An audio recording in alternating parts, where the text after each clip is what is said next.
డబ్బు, అనారోగ్యం, ఉద్యోగం, వ్యాపారం అప్పులతో బాధపడుతున్నారా? వెంటనే జేకేఆర్ గురువు గారికి కాల్ చేసి ఈ వెబినార్ లో జాయిన్ అవ్వండి. అందరికీ నమస్కారం. నా పేరు మాధురి. మీరు చూస్తున్నది సుమన్ టీవీ నెట్వర్క్. ఈ రోజు మనతో పాటు ఉన్నారు ప్రముఖ ఆధ్యాత్మికవేత్త అనంతలక్ష్మి గారు. నమస్కారం అమ్మా. నమస్తే అమ్మా. అమ్మ, మనకి శ్రీరామనవమి దగ్గరికి వస్తుంది కాబట్టి శ్రీరాముడు గురించి పరిపరి విధములుగా ఆ నామం స్మరించిన, ఆయన గురించి తెలుసుకున్న ఎంతో మంచిది, పుణ్యం అని చెప్పేసి అంటూ ఉంటారు. ముఖ్యంగా శ్రీరాముడు గురించి మనం మాట్లాడుకోవాలి. నేటి తరానికి ప్రతి ఒక్కరికి కూడా ఆయన యొక్క క్వాలిటీస్ తెలిసి దాన్ని మన లైఫ్లో అది అలవర్చుకుంటే మనం ఎలా సక్సెస్ వైపుకి అడుగులు వేస్తాం అన్న విషయాలు తెలుసుకోవాలందమ్మా. శ్రీరాఘవం దశరథాత్మజమప్రమేయం సీతాపతిం రఘుకులాన్వయరత్నదీపం ఆజానుబాహుమరవిందదళాయతాక్షం రామం నిశాచర వినాశకరం నమామి. శ్రీరామచంద్రుడు తనని తాను దశరథుడి కుమారుడు, ఆత్మానం మానుషం మన్యే రామం దశరథాత్మజం అని చెప్పుకున్నాడు. మీరంతా నన్ను దేవుడు అంటున్నారు కానీ మీకు నే దేవుణ్ణేమో, నేను మాత్రం నా గురించి ఏమనుకుంటున్నానంటే దశరథుడి కుమారుడైనటువంటి వాడిని అని అనుకుంటున్నా, మనిషిని అని అనుకుంటున్నా అన్నాడు. ఎందుకు ఇంత గట్టిగా చెప్తాడు అంటే, మానవులకు ఒక గౌరవాన్ని, ప్రతిష్టని తీసుకురావడానికి వచ్చిన అవతారం రామావతారం. అప్పటి వరకు మానవులు అంటే పెద్ద లెక్క లేనట్టు అనిపిస్తూ ఉంటుంది చదివితే, గ్రంథాలు చదివినట్టయితే. రావణుడు నాకు మరణం లేకుండా వరమి అని ఎవరెవరి పేర్లు చెప్పాడో వాళ్ళల్లో నరులు వానరులు లేరు. అంటే దేవతలు, యక్షులు, గరుడులు, రాక్షసులు, కిన్నరులు, కింపురుషులు, ఇలా అందరి పేర్లు చెప్పుకొచ్చాడు. పర్వాలేదులే మనుషులును కోతులు అన్నాడు. అంటే మనుషులు, కోతులు అంత పెద్ద పట్టించుకోనక్కర్లేని వాళ్ళుగా పరిగణించబడిన సందర్భంలో మనిషికి ఒక గౌరవం ఆపాదించటానికి వచ్చినటువంటి అవతారం రామావతారం. మీరు ఇట్లా ఉండండి, గౌరవిస్తారు అంటే ఎవరుంటారమ్మా? నన్ను గౌరవించండి అంటే ఎవరు గౌరవిస్తారు కదా? నన్ను గౌరవించేట్టుగా నేను ప్రవర్తించాలి. అవును. నువ్వు ఇట్లా ప్రవర్తించు, నీ గౌరవం ఉంటుంది అంటే చెప్పొచ్చావులే, నా పరిస్థితిలో నువ్వు ఉంటే నీకు తెలుస్తుంది అంటారు. అందుకని నేను చెప్పలేదు. రాముడు గౌరవం ఎలా కలుగుతుందో తన ప్రవర్తన ద్వారా చూపించాడు. ఒక ఆదర్శ మానవుడు ఎలా ఉండాలో, గౌరవించదగినటువంటి మానవుడు ఎలా ఉండాలో, ఎలా ఉంటే గౌరవించబడటం కుదురుతుందో ఆ విధంగా ప్రవర్తించి చూపించాడు. అందుకని ఒక మనిషి ఎలా ఉండాలి? ఎలా ఉండాలంటే చిన్నప్పుడు మంచి కొడుకుగా ఉండాలి, అమ్మాయి అయితే కూతురుగా, చదువుకునే సమయంలో మంచి విద్యార్థిగా, అన్నదమ్ములు అక్క చెల్లెళ్లతో మంచి సోదరుడు లేక సోదరిగా, వివాహమైతే మంచి జీవిత భాగస్వామిగా, మిత్రులతో మంచి మిత్రుడుగా, శత్రువులతో ఆదర్శప్రాయుడైనటువంటి శత్రువుగా, తన ఉద్యోగ ధర్మాలు నిర్వర్తించేటప్పుడు ఉత్తముడైనటువంటి అధికారిగా, ఆ రోజులైతే రాజు, తన కింద వాళ్ళతో ప్రవర్తించేటప్పుడు ఆదర్శప్రాయుడైనటువంటి అధికారి, పెద్దలతో ప్రవర్తించేటప్పుడు ఆదర్శప్రాయుడైనటువంటి ఉద్యోగి.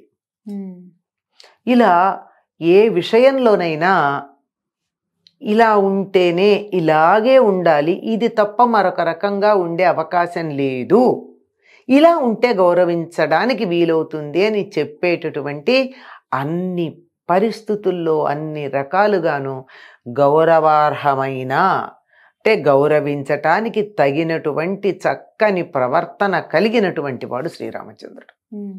అందుకే మనకి ఎప్పుడన్నా నేను ధర్మ మార్గంలో ఉండాలి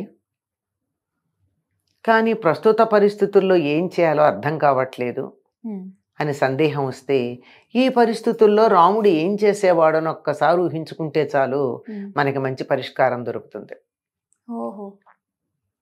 అంతటి చక్కనైనటువంటి ప్రవర్తన కలిగిన వాడు కనుక రాముణ్ణి మనం ఆదర్శంగా గనక తీసుకున్నట్టయితే కొడుకుగా మనకి మంచి పేరు వస్తుంది, ఉద్యోగిగా, భార్యగా, లేక భర్తగా, తండ్రిగా, పెదతండ్రిగా, ఇలా సమాజంలో ఇతరులతో మనం కలిసి ప్రవర్తించే సందర్భంలో ఎటువంటి సంబంధాలు ఉంటాయో అన్నింటిలోనూ ఉత్తమంగా ఉండేటట్టుగా ఉంటుంది.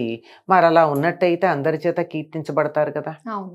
ఉదాహరణకి ఇప్పుడంటే రాజకీయాల గురించి మనం పెద్దగా మాట్లాడకూడదు, కానీ ఒకప్పుడు వేరే వేరే పార్టీల్లో ఉన్నవాళ్ళు కూడా చెప్తూ ఉండేవారు, మాకు వ్యక్తిగతమైనటువంటి అభిప్రాయ భేదాలు లేవు, సిద్ధాంతపరమైన భేదం తప్ప అని.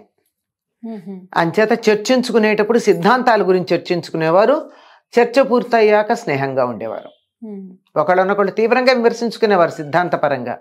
అది ఆదర్శప్రాయమైన శత్రుత్వం అంటే. ఏ విషయంలో మనం ఎదుటి వాళ్లతో మనకి నచ్చలేదో ఆ విషయంతో తీవ్రంగా అంటాం. వ్యక్తితో మనకేం సంబంధం లేదు, వ్యక్తితో మన ఇద్దరం స్నేహితులమే, కానీ నీ అభిప్రాయం నాకు నచ్చలా, నేను చెప్తాను, నీ దాంట్లో ఈ దోషం ఉంది అని నిక్కచ్చిగా చెప్తా. నువ్వేమో నాది సరైనటువంటి పద్ధతి అని చెప్తావు. నువ్వు చెప్తే ఇద్దరం తీవ్రంగా వాదించుకుంటాం. సిద్ధాంతానికి సంబంధించి వ్యక్తిగతంగా నీ మీద నాకు గాని, నా మీద నీకు గాని శత్రుత్వం ఉండదు. ఇటువంటి మంచి వ్యక్తిత్వాన్ని కలిగి ఉండాలి అంటే రాముడి యొక్క ప్రవర్తనని మనం తెలుసుకోవాలి. దాన్నే రామాయణము అన్నారు. అయనము అంటే నడత లేక నడక. రాముడు ఎలా ప్రవర్తించాడు, ఎలా నడుచుకున్నాడు, ఎలా వెళ్ళాడు అన్నది తెలుసుకుంటే మనం కూడా ఆ విధంగా వెళ్ళడానికి ఉంటుంది. అది ఆదర్శప్రాయం అని చెప్పడానికి మనకి ప్రారంభంలోనే ఉంది. రామాయణ ప్రారంభం ఎలా మొదలవుతుందంటే తపస్వాధ్యాయ నిరతాం తపస్వీ వాగ్విదాంబరం నారదం పరిపప్రచ్ఛ వాల్మీకిర్ముని పుంగవం. ఇది మొట్టమొదటి శ్లోకం సంస్కృత వాల్మీకి రామాయణంలో. వాల్మీకి మహర్షి నారదుణ్ణి ప్రశ్నించాడు. అక్కడ మొదలు పరిప్రశ్న చేశాడు. పరిప్రశ్న అంటే తెలుసుకోవాలనేటటువంటి ఇష్టంతో ప్రశ్నించటం. మనం కొన్ని చాలా క్యాజువల్గా ప్రశ్నలు వేస్తాం, ఎట్లా ఉన్నారో అంటాం, వాళ్ళు ఇచ్చే సమాధానం కూడా వినం. అవునా కదా, వినం. మీ అబ్బాయి పరీక్షకి వెళ్ళాట, ఏమైంది, ఆవిడ వాళ్ళ చెప్పబోతూ ఉంటారు వాళ్ళు, ఆ రోజు ఇట్లా అయిందని. మనం ఈ లోపల ఇంకోళ్ళ హాయ్ అని పలకరిస్తాం. అంటే ప్రశ్న వెయ్యాలని వేశాం తప్ప సమాధానం మీద ఇష్టం ఉండి కాదు. అడిగి నువ్వు చెప్పింది నేను 100కి 100 పాళ్ళు వింటా, వీలైతే ఆచరిస్తా అనే శ్రద్ధతో చెప్పినటువంటి దాని పరిప్రశ్న. అలా ప్రశ్నించి ఏమడుగుతాడంటే గుణవాన్ కశ్చ వీర్యవాన్ మొదలు పెడతాడు. ధర్మజ్ఞశ్చ కృతజ్ఞశ్చ సత్యవాక్యో దృఢవ్రత అని 16 గుణాలు చెప్తాడు. ఈ 16 గుణాలు ఉన్నవాడు ఇప్పుడు లోకంలో ఎవరైనా ఉన్నారా? ఇప్పుడు సమకాలికంగా అంటే నారదుడు అంటాడు 14 లోకాల్లోనూ వెతికిన ఇందులో ఒక్క గుణం పూర్తిగా ఉన్నవాడు కూడా దొరకడం కష్టమయ్యా, ఎక్కడో అక్కడ కొంచెం తేడా ఉంటుంది. కానీ నువ్వు ప్రశ్న అడిగావే, నువ్వు అడిగినటువంటి ప్రశ్నలో ఉన్న 16 లక్షణాలు పరిపూర్ణంగా ఉన్నవాడు ఒకడున్నాడు. ఇక్కడే ఉన్నాడు, భూలోకంలో ఉన్నాడు. నేను చెప్పట్లేదా మాట, ప్రజలందరూ అనుకుంటున్నారు, ప్రజలంతా అనుకుంటున్నారని చెప్పాడు. అంటే నారదుడు కూడా తన అభిప్రాయంగా కాక ఈయనేమడుగుతాడు, ముల్లోకాలు ఇన్ని లోకాలు తిరుగుతూ ఉంటావు కదా, ఎక్కడన్నా కనపడ్డాడా అని అడిగితే నేను ప్రజలు అనుకుంటుంటే అభిప్రాయ సేకరణ చేశానయ్యా, ప్రజాభిప్రాయ సేకరణ ద్వారా నేను చెప్తున్నాను ఇట్లా ఉన్నారు అని చెప్తూ ఈ రాముడి గురించి ఇంకా చాలా విశేషాలు చెప్పి రామకథ అంతా చెప్పుకొస్తాడు. అంటే ఏమిటి? ఆదర్శప్రాయమైన మంచి లక్షణాలు, గుణవంతుడు అంటే మంచి గుణాలు కలిగిన వాడు, ధర్మం తెలిసినవాడు, కృతజ్ఞుడు, చేసిన మేలు మరవనటువంటి వాడు, ఇలాంటి లక్షణాలు వరుసగా చెప్పుకొస్తాడు. సత్యవాక్యం, అబద్ధం చెప్పనివాడు, నిజమే చెప్పేటటువంటి వాడు, పట్టిన పట్టు వదలకుండా ఏదైనా ఒక నియమం పెట్టుకుంటే దాన్ని కొనసాగించే లక్షణం కలిగినటువంటి వాడు, ఎవరు తలుచుకుంటే దేవతలు కూడా, ఎవరికి కోపం వస్తే దేవతలు కూడా భయపడతారో అటువంటి వాడు, అనసూయకః ఇతరులను చూసి వాళ్లల్లో దోషాలు అనడం లక్షణంగా పెట్టుకున్నవాడు కాదు. సర్వభూత హితేరత, సర్వభూతాలకి సర్వప్రాణులకి మేలు చేయించటంలో ఇష్టం కలిగిన వాడు. ఇలా లక్షణాలు చెబితే ఈ లక్షణాలన్నీ ఎవరికి ఉన్నాయి? ఎవరికన్నా ఒక్క ఒక్కటి కూడా లేవు కానీ 14 లోకాల్లో ఒక రాముడిలో మాత్రం ఇవన్నీ ఉన్నాయని ప్రజలు అనుకుంటున్నారు, నేను కాదు చెప్పిన మాట అని చెప్తాడు అనమాట. కనుక అందరి చేత పొగడబడేటటువంటి లక్షణం, అందరిలోనూ మనం మెప్పుదల పొందాలి అంటే, ఒక మనిషిగా మనం బతకాలి అంటే, నేను మనిషిగా బతికాన్ని ఇతరులు అనడం మాట నుంచి నాకు ఒక తృప్తి కలగాలంటే ఈ లక్షణాలు పెంపొందించుకోవాలి అని మనకి మొదటి శ్లోకం ద్వారా అర్థమవుతూ ఉంటుంది రామాయణంలో. కానీ అప్పుడు త్రేతాయుగంలో ధర్మం కూడా మొత్తం 4 కాళ్ళ మీద నడిచేది అని చెప్పేసి అంటూ ఉండేవారు. ఆ తర్వాత ఏంటంటే చివరి కలియుగం వచ్చేసరికి ధర్మం ఒక్క కాళ్ళ మీద నడుస్తుంది. అంటే ఆ ధర్మంలో కూడా మనకి తగ్గట్టుగా, కాలానికి తగ్గట్టుగా కూడా మార్పులు, చిన్న చిన్న సడలింపులు కూడా ఉన్నాయి అని అంటూ ఉంటారు. అది ఆ ధర్మంలో నిజమేనమ్మా. పాదము అంటే నాలుగో వంతు అని అర్థం. అంటే 3 వంతుల ప్రజలు ధర్మ మార్గంలో ఉండి 1 వంతు అధర్మ మార్గంలో ఉండేవారు అప్పుడు. ఇప్పుడు 3 వంతుల ప్రజలు అధర్మంలో ఉండి 1 వంతు మాత్రమే ధర్మ మార్గంలో ఉన్నారు. మనం ఆ 1 వంతులో ఎందుకు ఉండకూడదు? ఉండొచ్చు కదా. సడలింపులు అంటారా, కాలానుగుణంగా చిన్న చిన్న మార్పులు వస్తాయి. ఎందుకు రావమ్మా? తప్పనిసరిగా వస్తాయి. వేసవి కాలంలో మనం తినే ఆహారానికి ఉండే తీరికి, శీతాకాలంలో ఉండే తీరికి ఆహారానికి తేడా లేదు. కానీ తినేది ఆహారమే కదా. రాత్రే పడుకుంటున్నాం కదా, పగలే మేలుకుంటున్నాం కదా, ముక్కుతోనే గాలి పీలుస్తున్నాం కదా, నోటితోనే అన్నం తింటున్నాం కదా. అని మార్చామా? లేదు. అవునా కాదా? కాకపోతే ముక్కుతో గాలి పీలుస్తుంటే అప్పుడప్పుడు పరిస్థితుల వల్ల ముక్కు గుడ్డ కట్టుకుంటామే తప్ప ముక్కుతోనే పీలుస్తాం, అంతే కదా. ఆ విధంగా మౌలికమైన మార్పులు ఉండవు, పైన ఉండే మార్పులు ఉంటాయి, అంతే కదా. అయితే శీతాకాలంలో బాగా వేడివేడిగా మిరియాలు అవి ఎక్కువ ఉన్న ఘాటుగా ఉన్న పదార్థాలు తింటాం. వేసవి కాలంలో చల్లగా ఉండేవి మజ్జిగలు అవి ఎక్కువ, అంతే తప్ప ఆహారంలో బేసిక్గా మారదు, పైన మారతాయి. అట్లాగే ధర్మాలు కూడా కాలానుగుణంగా ఎప్పుడు ఉండే ధర్మం ఒకటే ఉంటుంది. అంటే ప్రకృతి ఎలా చెబితే అలా ఉండడం ధర్మం అమ్మా, అంతే కదా. ప్రకృతికి సహజంగా ఉండడం, ఉన్నది ఉన్నట్టుగా మనం ఎట్లా ఉండాలని ప్రకృతి మనని నిర్దేశించిందో అట్లా ఉండడం ధర్మం. అయితే ఆ ధర్మంలో వేసవి కాలంలో చెట్లకి ఆకులు, వేసవి కాలానికన్నా ముందు చెట్లకు ఆకులు రాలిపోతాయి, వసంత ఋతువులో ఆకులు వస్తాయి. అట్లాగే మనకు కూడా కాలానుగుణంగా అప్పుడప్పుడు చిన్న చిన్న మార్పులు వస్తాయి తప్ప మౌలికంగా అయితే రావు. కానీ మనము ఈ 1 వంతులో ఉన్నామా, ఆ 3 వంతుల ధర్మ మార్గంలో ఉన్నామా అని ఎవరికి వాళ్ళు నిర్ణయించుకోవాలి. ఈ యుగంలో కూడా ధర్మ మార్గంలో ఉండేవాళ్ళు ఉన్నారు, ఆ యుగంలో కూడా అధర్మ మార్గాన్ని సంచరించిన వాళ్ళు ఉన్నారు కదా. కనుక ఈ మార్పులు పెద్దగా తేడా ఉండవు. ఆ కాలంలో ద్వాపర యుగంలో 120 ఏళ్ల పైన బతికారు, అంతకన్నా ఎక్కువే. త్రేతాయుగంలో 60,000 సంవత్సరాలు ఆయన బతికాడు దశరథుడు. రాముడు 11,000 సంవత్సరాలు రాజ్యపాలన చేశాడు. ముందు 48 ఏళ్లకు ఎప్పటికో రావణ సంహారం చేసిన తర్వాత. మరి ఈ కాలంలో ఆయుర్దాయం అంత లేదుగా. ఈ కాలానికి వచ్చేప్పటికి మనం అంతా 100 ఏళ్లకి సర్దుకుంటే చాలా ఎక్కువ.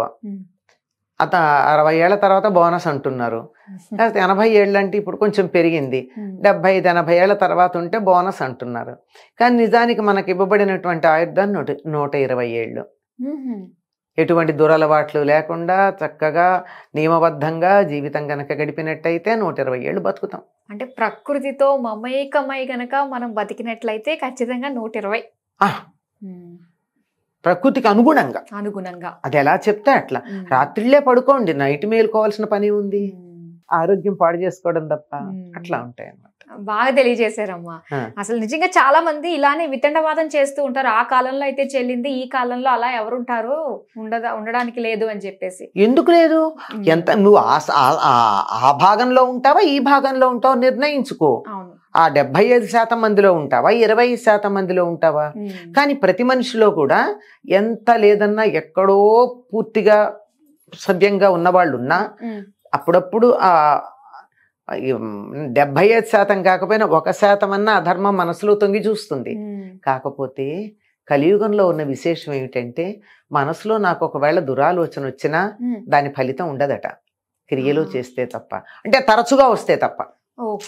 ఏదో ఒక్కసారి ఎప్పుడన్నా వచ్చినంత మాత్రాన ప్రమాదం ఏమి ఉండదు పెద్దగా. దానికి ఇక్కడికిక్కడే ఏదో చిన్న పరిహారం అయిపోయి నువ్వు మంచి మార్గంలోకి వెళ్ళిపోవచ్చు. పరిహారం అయిపోతుంది, పరిహారం చేయకుండా ఉండడానికి ఉండదు. ఎందుకంటే దుమ్ము పడింది అనుకో, ఇట్లా దులపనన్నా దులపాలిగా. నేను అద్దంలాగా ఉంటే దులిపితే పోతుంది, బట్టలాగా ఉంటే అతుక్కుంటుంది, తడి బట్ట అయితే అతుక్కుపోతుంది. అట్లా కనీసం దుమ్ము పడిందంటే నేను అద్దంలాగా ఉంటే తుడిచేసుకుంటే అయిపోతుంది. ఆ మాత్రం కాస్త పడుతూ ఉంటుంది, పోతూ ఉంటుంది, అంతకన్నా ఎక్కువేం లేదు. సో మనకి అనిపించాలి ఫస్ట్, నేను ఎందులో ఉన్నాను, ఏ భాగంలో నేను ఉన్నాను అని మనకు అనిపిస్తే ఆ ధర్మ మార్గంలో మనం నడవగలం. ఏ భాగంలో ఉన్నాను కదా, అసలు నేను ధర్మ మార్గంలో ఉన్నాను అనుకుని అలాగే ఉండండి. ఎందుకు ఆ ధర్మానికి ఎందుకు వెళ్ళాలి? కరెక్ట్. అది దీనికి ఆదర్శం శ్రీరామచంద్రుడు. ఖచ్చితంగా ఆయన గురించి మాట్లాడుకున్నప్పుడు ధర్మం గురించి కూడా మరొకసారి మనం మాట్లాడుకుని, అప్పుడు దాకా అలా ఇలా ఉన్నా కూడా మళ్ళీ ఇక్కడ నుంచి సరైన పద్ధతి. రామో విగ్రహవాన్ ధర్మ అని, ధర్మం అంతా మూర్తిభవించిన వాడు రాముడని మారీచుడు అన్నాడమ్మా. రాక్షసుడు, రాక్షసులే ధర్మమూర్తి అని రాముడిని మెచ్చుకున్నాక మరి రాముడు సరైన వాడు కాదు అనే వాళ్ళని ఏ జాతి వాళ్ళు అనుకోవాలి మనం? అవును, చాలా చక్కగా తెలియజేశారమ్మా. ఇంత చక్కగా మాకు తెలియజేసినందుకు ధన్యవాదాలు. శ్రీరామార్పణమస్తు.